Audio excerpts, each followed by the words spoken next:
दो क्यूट बिली cats field से cycle पे गजर ले जा रही थी। बीच रास्ते में उन पे बारिश आ गई।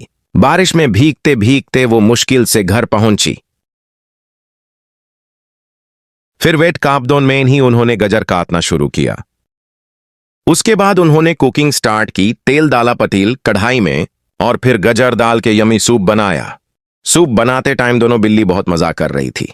जब सूप तैयार हो गया तब सब बिल्ली मिलके मजेदार सूप एंजॉय किया। अब प्लीज क्यूट बिल्ली के लिए सब्सक्राइब करो यार, प्लीज।